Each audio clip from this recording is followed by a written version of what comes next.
بالفحشاء والله يعدكم مغفرة منه وفضلا والله واسع عليم صدق الله مولانا العظيم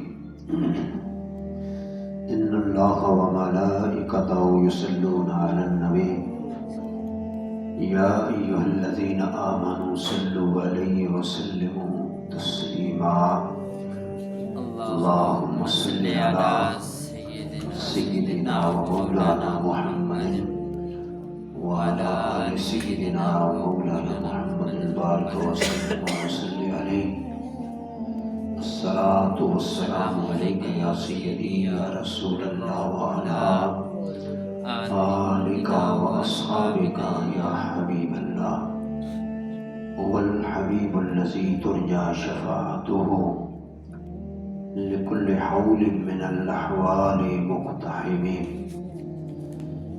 هو الحبيب الذي ترجى شفاعته لكل حول من الأحوال مقتحم. میرے انتہائی واجب الاحترام میرے دوستوں عزیزوں اور بزرگوں، اللہ تبارک و تعالی آپ سب پر اور تمام مسلمانوں پر رب العالمین اپنی رحمتوں کا نزول فرمائے، اور اللہ تبارک و تعالی ہمیں حق کی راہ چلنے کی توفیق عطا فرمائے. حق اور باطل میں اللہ پاک ہمیں فرق کو سمجھنے کی اور حق کو اختیار کرنے کی اللہ تبارک و تعالی توفیق عطا فرمائے. میرے دوستوں عزیزوں سامعین کرام، رمضان المبارک کی آمد ہے. اگلا جمعہ ہو سکتا ہے روزہ ہی ہوگا. تو ہم نے رمضان المبارک کی تیاری اب سے شروع کرنی ہے. یہ جو لوگ تیاری پہلے سے شروع کر دیتے ہیں انہیں اس چیز سے محبت کی علامت ہوتی ہے. تو رمضان المبارک ایک بہت ہی عظیم مہینہ ہے جسے نبی پاک صاحب اللہ علیہ السلام نے اپنی امت کا مہینہ کہا ہے، اس لیے کہ امت کے لیے خیر کثیر اس میں اللہ تبارک و تعالی نازل فرماتا ہے. بخشش ہوتی ہے، مغفرت ہوتی ہے، اجر و ثواب چھوٹی چھوٹی باتوں پر جو عام طور پر نہیں ملتا، لیکن اس مہینے کے اندر ان چھوٹی چھوٹی باتوں پر بھی اللہ تبارک و تعالی اجر و ثواب بندہ مومن کو عطا فرماتا ہے. تو اللہ رب العالمین سے دعا ہے کہ ہمیں بھی رمضان تک پہنچائے اور رمضان کی برکتوں سے استفادہ حاصل کرنے کی اللہ پاک ہمیں توفیق عطا فرمائے اور تمام مسلمانوں کی اس کی سعادت نصیب فرمائے. گرامی حضرات، حدیث پاک میں آتا ہے کہ اس ماہ مبارک میں سرکش شیاطین کو قید کر دیا جاتا ہے، لیکن ساری شیاطین کو نہیں، سرکش شیاطین. جس طرح بندوں میں ہر ایک برابر نہیں ہوتا، کوئی تھوڑا شرارتی ہوتا ہے، کوئی بڑا شرارتی ہوتا ہے، کوئی عمل کا بد ہوتا ہے، کوئی نیت کا کھوٹا ہوتا ہے، تو درجات ہوتے ہیں. اسی طرح سے شیاطین کے اندر بھی یہ کیٹیگریز موجود ہیں. اللہ رب العالمین نے ہماری ایک مدد اہل ایمان کی، روزہ داروں کی اس طرح سے کی ہے کہ ان سرکش شیاطین کو قید میں بند کر دیا جاتا ہے اور ان کا شر ہم تک نہیں پہنچتا. اب ذرا اس پہ غور فرمائیں کہ ہم تو ان چھوٹے چھوٹے شیطانوں کے ساتھ لگ کر بھی رمضان میں بھی بہت کچھ کر لیتے ہیں، اور اگر وہ بڑے شیاطین اگر آزاد ہوتے تو پھر تو منظر دوسرا ہوتا نا، کیونکہ ہم تو چھوٹے شیطانوں کے ورگلانے سے ہی بہت کچھ روزے کھا جاتے ہیں، نمازیں کھا جاتے ہیں، جھوٹ بولتے ہیں، غیبت کرتے ہیں، تو یہ سارے عیب اور سارے گناہ جو ہیں ہم کسی نہ کسی درجہ میں کر لیتے ہیں، تو یہ ان چھوٹے شیاطین کے وسواس سے ہوتا ہے۔ تو اگر بڑے شیاطین بھی اسی طرح سے کائنات میں اہل ایمان کو ورغلانے کے لیے موجود ہوتے تو پھر ہمارا تو بہت ہی برا حشر ہوتا ہے۔ تو گرامی حضرات، ہم نے رمضان المبارک سے پہلے ہی اپنے ایمان کو مضبوط اور اپنے اعمال کو مزین کرنا ہے، خوبصورت بنانا ہے۔ یہ رمضان المبارک کی تیاری ہے۔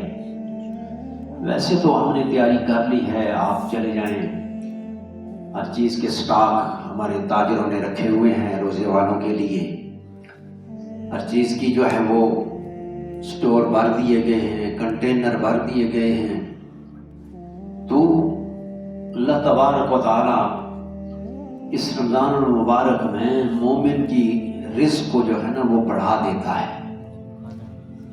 تو گرامی حضرات، اس کے ساتھ ہی ایک شیطان ہمارے ساتھ لگے رہتے ہیں، اور ان شیاطین کا معاملہ ایسے ہوتا ہے کہ وہ قرآن مجید میں کئی جگہ پر ایسے معاملات ہمارے سامنے آئے ہیں، ایسی آیات آئی ہیں۔ شیطان کا ذکر اللہ پاک نے ارشاد فرمایا کہ الشیطان یعدکم الفقر، جب تم کوئی نیک کام کرنے لگتے ہو، صدقہ خیرات کرنے لگتے ہو، تو شیطان تمہیں فقیر ہو جانے کا، غریب ہو جانے کا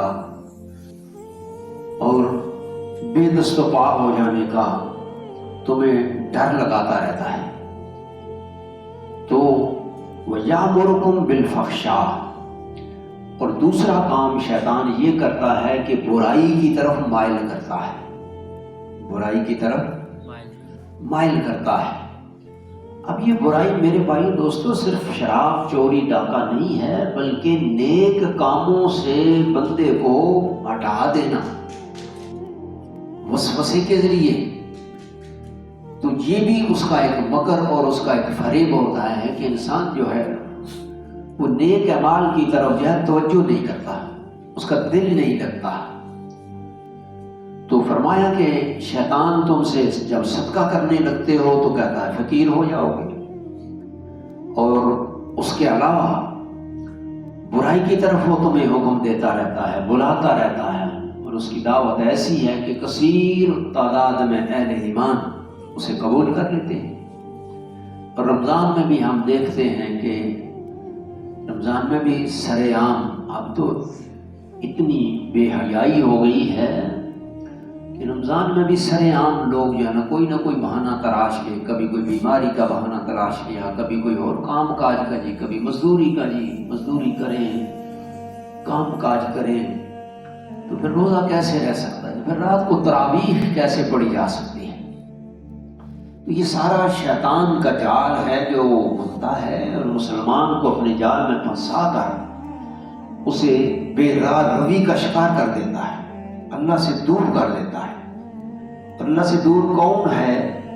جو اللہ کے گھروں سے دور ہے، روزے سے دور ہے، نماز چھوڑ دیتا ہے، یہ اللہ سے دور ہے۔ اس میں اللہ کی ناراضگی بندے کو مول لینا پڑتی ہے، اور وہ برکتیں اور وہ فضیلتیں اور وہ انعامات جو اللہ پاک نے بندے کو دینے ہیں اور صرف بندے کے لیے ہی تیار کیے ہوئے ہیں، ان سے انسان معروم ہو جاتا ہے۔ آگے شاطر میں وَاللَّهُ يَعِدُكُمْ مَغْفِرَةً مِّنْهُ، لیکن شیطان کے مقابلے میں اللہ تبارک و تعالی تمہارے ساتھ بخشش اور مغفرت کا اللہ وعدہ کرتا ہے، بخشش اور مغفرت کا وعدہ کرتا ہے۔ یعنی اگر تم شیطان کی بات نہیں مانو گے، اچھے اعمال اختیار کرو گے، تو پھر تمہیں اللہ تبارک و تعالی تم کا وعدہ تمہارے ساتھ یہ ہے کہ وہ تمہیں بخشش اور مغفرت عطا کرے گا، وفضلا، اور اپنا فضل تمہیں عطا کرے گا۔ کتنی چیزیں ہو گئی، ایک تو بخشش اور مغفرت ہوگی، دوسری کیا؟ دوسرا اس کا فضل ہو گیا۔ اب یہ دو چیزیں اتنی قیمتی ہیں، اتنی قیمتی ہیں کہ انسان اس کے بغیر کبھی اللہ کا محبوب نہیں بن سکتا، کبھی وہ جنتی نہیں بن سکتا، اللہ کے رسول کا منظور نظر نہیں بن سکتا۔ تو آگے ارشاد فرمایا واللہ واسع علیم، اللہ تعالیٰ بڑے وسیع علم والا ہے، یعنی اللہ تعالیٰ جانتا ہے کہ کون اللہ کی اس آفر کو قبول کرے گا اور کون قبول نہیں کرے گا۔ یہ اللہ کی آفر ہے نہیں کہ جناب اگر نیک اعمال کرو گو، ایمان کی مضبوطی تمہاری ہوگی تو اللہ تمہیں بخشش، مغفرت اور اپنا فضل عطا فرمائے گا۔ اب یہ کون کرے گا یہ بھی اللہ جانتا ہے۔ یہ فرما کے واسع علیم، بڑے وسیع علم والا ہے۔ تو اللہ تو دل کی اتھاہ گہرائیوں میں جو کچھ انسان کے ہوتا ہے اللہ تو اس کو بھی جانتا ہے، اللہ اس کو بھی جانتا ہے۔ اب یہ اس کی ایک میں بات آپ کو سنا دوں کہ ایک صحابی جو اپنے اولاد سے بڑا تنگ تھا اور وہ چل پڑا، کہیں دور رہتا تھا، بدو تھا، اور راستے میں آ کے اولاد سے، اپنی بیٹے سے بڑا تنگ تھا، بے عزتی کرتا، سختی سے بولتا، باپ کا کوئی ادب اداب نہ وہ بجا لاتا، کوئی خدمت باپ کی نہ کرتا، بڑا دکھی باپ تھا۔ آج بھی بہت سارے دکھی باپ موجود ہیں یہاں پر۔ تو وہ بندہ چل پڑا کہ جی جا کے میں اپنے بیٹے کی رسول اللہ صلی اللہ تعالی علیہ وسلم کے سامنے شکایت کروں گا۔ اب واقعہ سنانا مقصود نہیں ہے، لیکن یہ بات بتانا مقصود ہے کہ اللہ ہمارے دل کے اندر جو بات آتی ہے اللہ وہ بھی جانتا ہے۔ اب وہ بندہ چلا آ رہا ہے، راستے میں ایک جگہ آیا تو اس کے دل میں بدو لوگ شاعر ہوتے ہیں، یہ شعر کہتے ہیں۔ تو جو بندہ دکھی ہو نا تو اس کو یہ شعر و شاعری بہت آتی ہے، یا تو کسی چیز سے محبت ہو تو شعر و شاعری، یا دکھی ہو تو پھر اس طرح سے وہ اپنا مدعا بیان کرتا ہے۔ تو راستے میں آیا تو اس نے کچھ اشعار اس کے دل میں آئے، اب زبان پر بھی نہیں لایا، وہ چلا آیا جب حضور کی بارگاہ میں آیا نا تو آ کے اس کے پہنچنے سے پہلے رسول اللہ پر وہی نازل ہو گئی کہ اے محبوب پاک، بندہ ایک چلا آ رہا ہے، بڑا دکھی ہے بیچارہ، اس کا دکھ بھی دور کرنا ہے، پریشانی بھی دور کرنی ہے، لیکن ایک بات ہے کہ اس نے کچھ اپنے دل کے اندر کچھ اشعار، بڑے دکھی المیہ اشعار کہے۔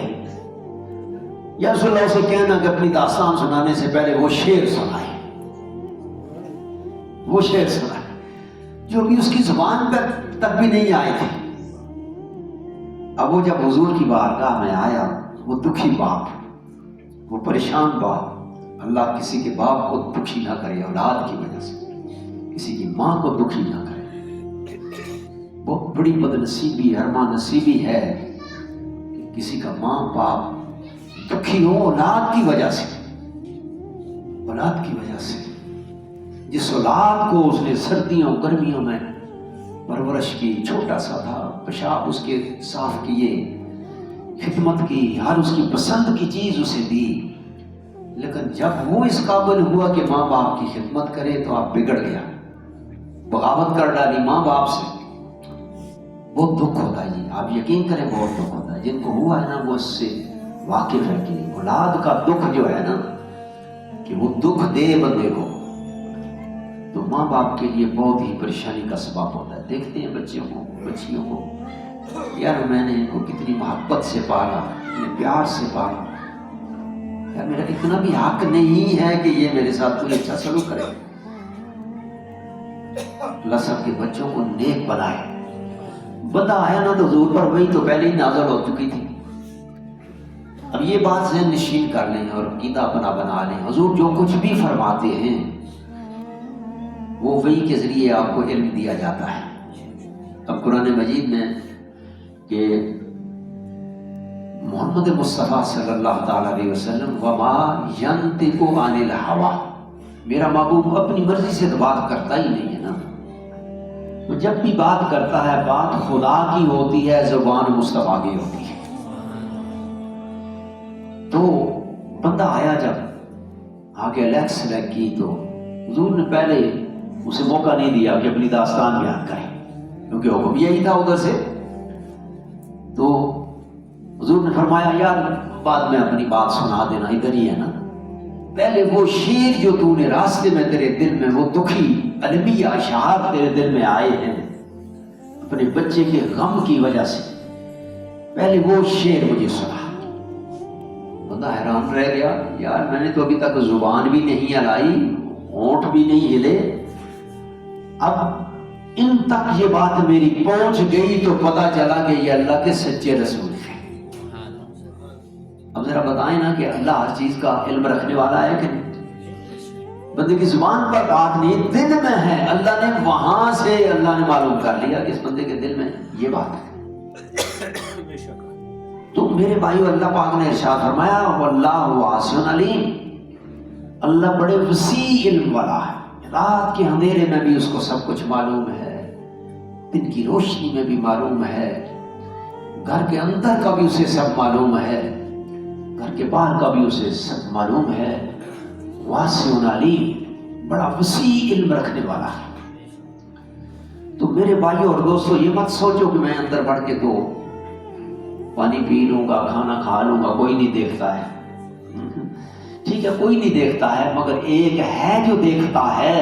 یہ عقیدہ اگر ہمارا پکا ہو جائے نا، پھر ہم چھپ کے گناہ نہ کریں، پھر چھپ کے اللہ کی نافرمانی نہ کریں. اللہ دیکھ رہا ہے مجھے، اور کوئی نہیں دیکھ رہا، اللہ دیکھ رہا ہے. تو فرمایا کہ شیطان تمہارے ساتھ دھوکہ کرتا ہے. ایک اور جگہ آتا ہے وَزَيَّنَ لَهُمُ الشَّيْطَانُ أَعْمَالَهُمْ، شیطان دنیا کے کام، برے کام، اللہ کی نافرمانی کے کام، اللہ کی نافرمانی نہ کریں. اللہ دیکھ رہا ہے مجھے، اور کوئی نہیں دیکھ رہا، اللہ دیکھ رہا ہے. تو فرمایا کہ شیطان تمہارے ساتھ دھوکہ کرتا ہے. ایک اور جگہ آتا ہے وَزَيَّنَ لَهُمُ الشَّيْطَانُ أَعْمَالَهُمْ، شیطان دنیا کے کام، برے کام، اللہ کی نافرمانی کے کام، رسول اللہ کی فرمانی کے کام جو ہیں وہ بڑے مزین کر کے تمہارے سامنے پیش کرتا ہے، خوبصورت بنا کے. برے کام یار توبہ کر لینا، بعد میں کون سی توبے کا دروازہ بند ہو گیا ہے. اور اس طرح سے دیکھنا فلاں بندہ تو جنابی زمینوں پر قبضہ کرتا تھا، آج کروڑ پتی ہے، اب تو جنابی دیانتداری پر ہی قائم ہے. کوئی ہاتھ پیر ہلا، کوئی ہاتھ پیر ہلا، کسی غریب مسکین کی مار لے، دو چار مر لے. اب تو کنانوں کی بھی ضرورت نہیں ہے، مر لے بھی دو چار. اگر کسی کے دبا لیے نا تو انشاءاللہ تو بھی لینڈ کروزر تو تمہارے پاس آ ہی جائے گی. تو کیوں اپنی زندگی خراب کرتا ہے؟ یہاں دنیا ہے، دنیا میں جناب جس کے پاس دولت ہے وہ تو گویا کہ بندہ ہے، اور جس کے پاس نہیں ہے تو وہ تو بندے کا پتر بھی نہیں ہے. تو شیطان اس طرح کے جو ہے وہ بندے کے سامنے برے اعمال مزین کر کے پیش کرتا ہے. اب دیکھیں نا کون دیکھ رہا ہے؟ جب دودھ بیچنے والا دودھ میں پانی ڈالتا ہے، کوئی دیکھ رہا ہوتا ہے؟ کسی کے سامنے تو نہیں ڈالتا. اگلے دن ایک صاحب نے ایک بات سنائی، وہ سوال جواب کے طور پر کہنے لگا کہ دوسرے سے پوچھتا ہے، وہ پہلے معاملہ سیٹل کی تھی ہوتی ہے نا. کہنے لگا یار اگر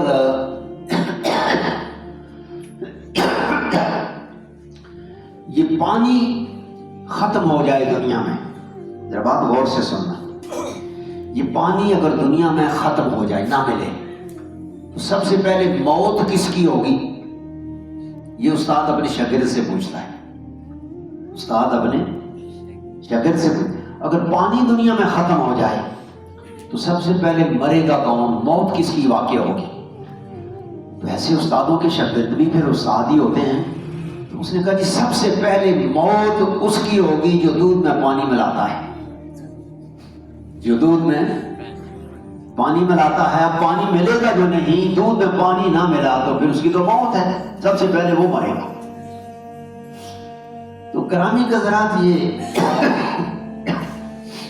شیطان انسان کو زین لہم الشیطان اعمالہم، برے کام جب تجھے اچھے لگ جائیں نا تو پھر سمجھ لے کہ شیطان بس تیری کاندھے پر سوار ہے، تیرے سر پر سوار ہے، جانتا ہے تو یہ برا کام ہے، مگر تو کرتا ہے تو کیوں کرتا ہے؟ کیونکہ شیطان نے تجھے تیرے سامنے اس برے کام کو مزین کر کے پیش کر دیا ہے۔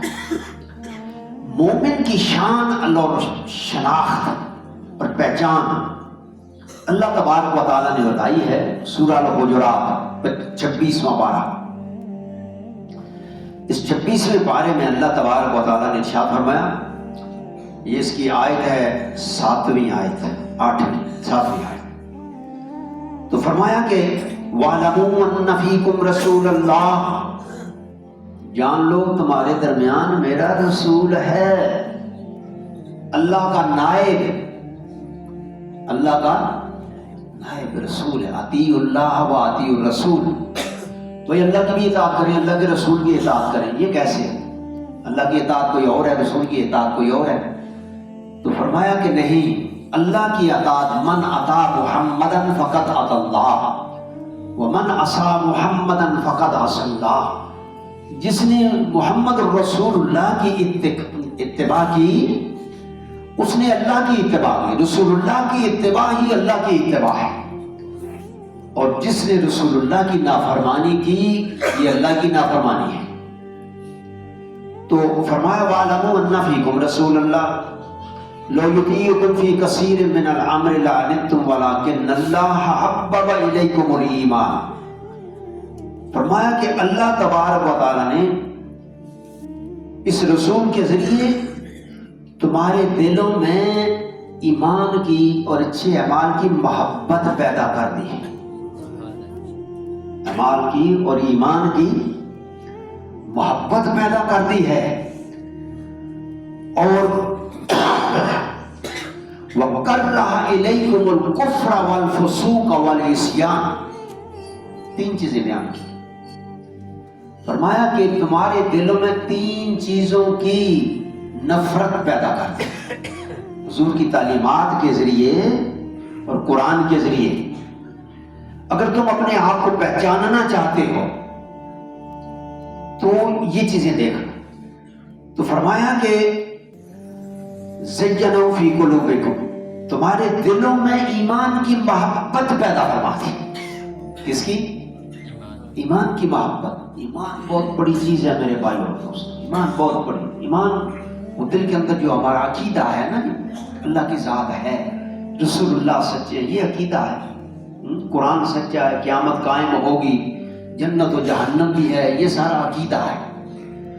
تو فرمایا کہ حبب الیکم الایمان وزینہ فی قلوبکم، تمہارے دلوں میں ایمان جو رکھ دیا اور اسے پھر مزین کر دیا، خوبصورت کر دیا، تمہارے دل کو خوبصورت بنا دیا۔ تو پتہ چلا کہ خوبصورت دل وہی ہے جس کو ایمان سے محبت ہے، جس کو ایمان سے، وہ اپنے ایمان کو ضائع نہیں ہونے دیتا، کسی وقت ضائع نہیں ہونے دیتا۔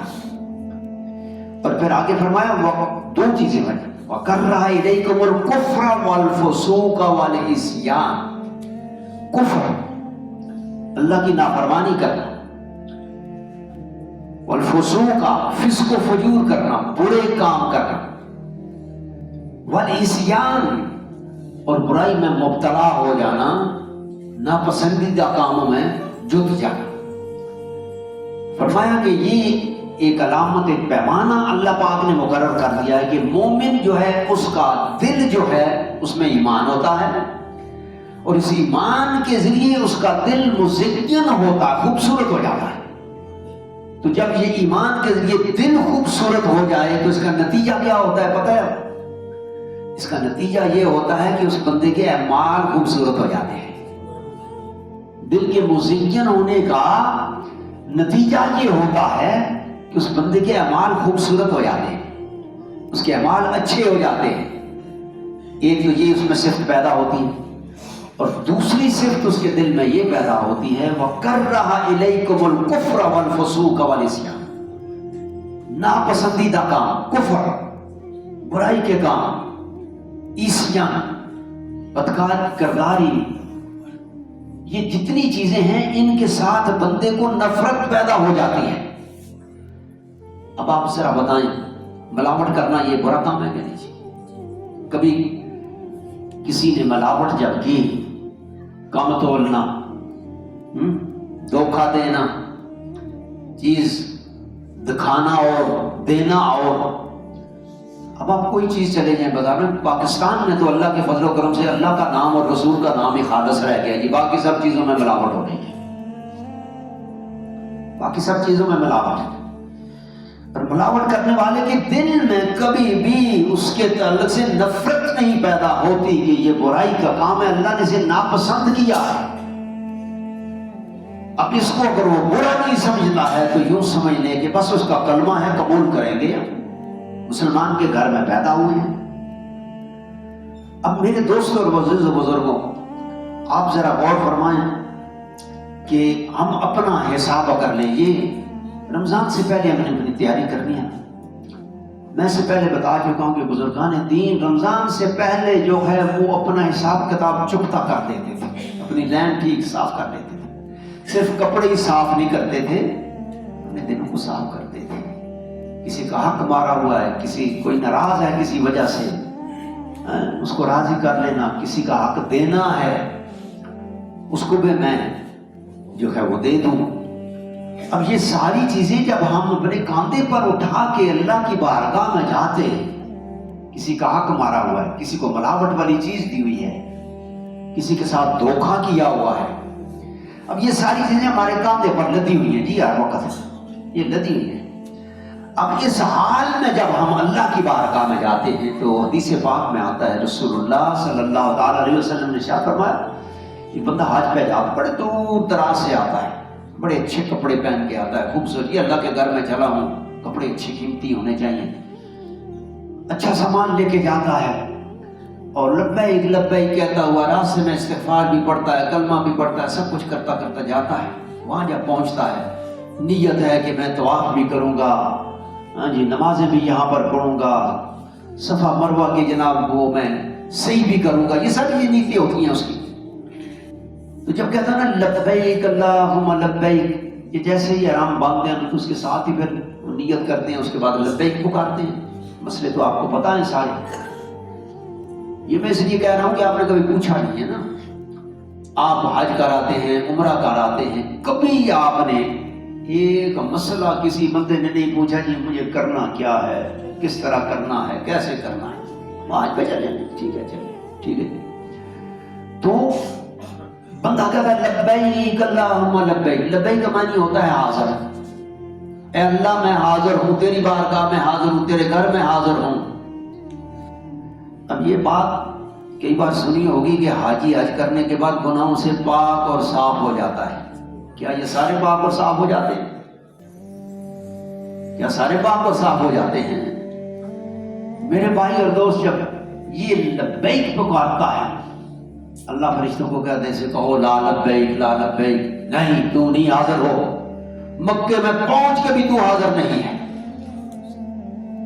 یا اللہ کیوں اس بندے نے اتنے دور سے آیا کر دو غبار، دیکھو کتنی تیاری کر کے آیا، تجھے بھی پکار رہا ہے، اور اسے کیوں کہیں لا لبیک، نہیں تو حاضر نہیں ہے۔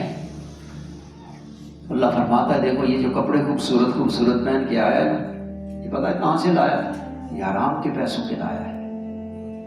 اس کے پیٹ میں جو کھانا ہے پیسوں کے ذریعے لے کے اس نے کھایا ہے، اس کے پیٹ میں حرام کا کھانا ہے، اس کے جسم پر حرام کا لباس ہے، یہ اپنی تو یہی سمجھتا رہا کہ میں سب کچھ حلال کی کمائی کر رہا ہوں، حلال کھا رہا ہوں، حلال پہن رہا ہوں۔ کبھی ہم نے اپنے اوپر غور نہیں کیا نہیں، ہم خود ہی مفتی ہیں، خود ہی سب کچھ اپنا ٹھیک ٹھاک کر لیتے ہیں۔ تو اللہ کہتا ہے لا لبیک لا لبیک، نہیں نہیں تو حاضر نہیں، نہ تیرا طواف ہے، نہ تیری صحیح ہے، نہ تیرا حج ہے، نہ تیرا عمرہ ہے، کچھ بھی نہیں، قبول نہیں ہوا، کچھ نہیں قبول ہوا۔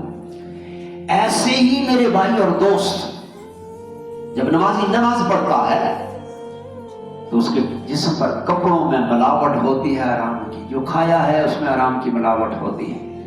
میرے نبی پاک صلی اللہ تعالی علیہ وسلم رحمۃ للعالمین نے فرمایا کہ جب نماز پڑھ چکتا ہے نا تو حکم ہوتا ہے فرشتوں کو اس کے منہ پر گندے کپڑے کی طرح نماز مار دو. ذرا گندا کپڑا ہم پھینکتے ہیں نا باہر، کہ گندے کپڑے کی طرح اس کے منہ پر نماز اس کی مار. کس منہ سے نماز پڑھتا ہے؟ میرے بندوں سے دھوکہ کر کے میرے سامنے آ کے مجھ تک پہنچنا ہے تو میرے بندوں کے ساتھ اچھا سلوک کر کے دیانتداری والی زندگی لے کے آ. بندے کے ساتھ معاملہ ٹھیک نہیں ہے، نماز قبول نہیں ہے، روزہ قبول نہیں ہے، آپ کا حج قبول نہیں ہے. اور یہ چیزیں ہمارے اوپر کیوں منکشف نہیں ہوتی؟ ہم نے کبھی غور نہیں کیا. مطمئن ہیں کہ بالکل سارے کا سارا ٹھیک ہے.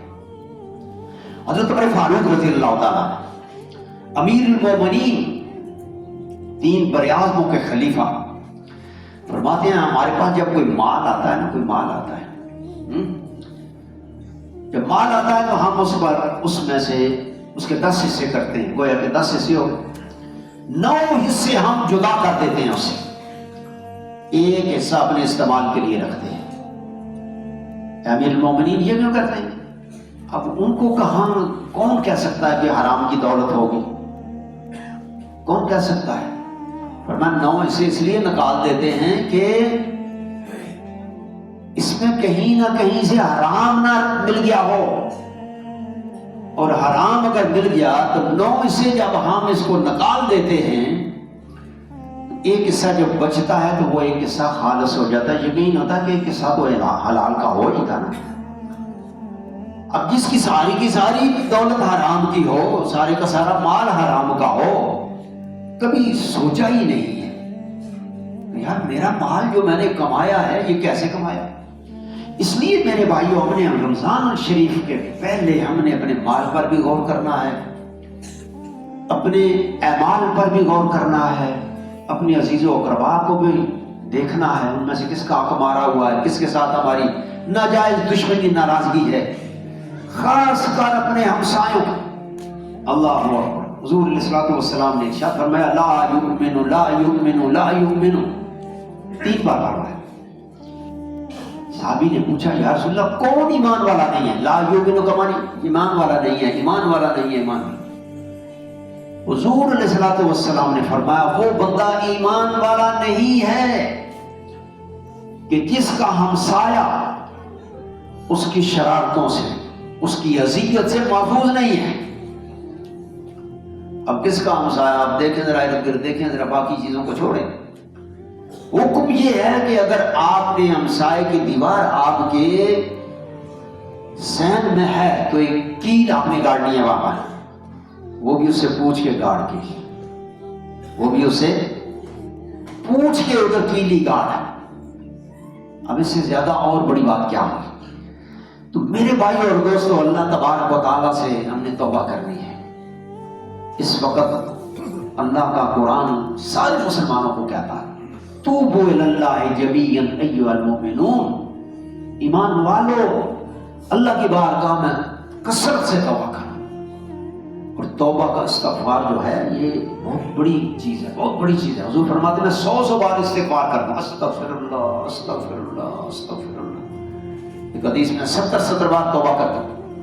حدیث میں آیا ہے کہ جو بندہ کثرت سے استغفار کرتا ہے اللہ تبارک و تعالیٰ اسے غیب کے خزانوں سے رزق دیتا ہے، یہاں سے اسے امید بھی نہیں ہوتی، اور رزق بھی حلال کا دیتا ہے، حرام کا نہیں دیتا ہے.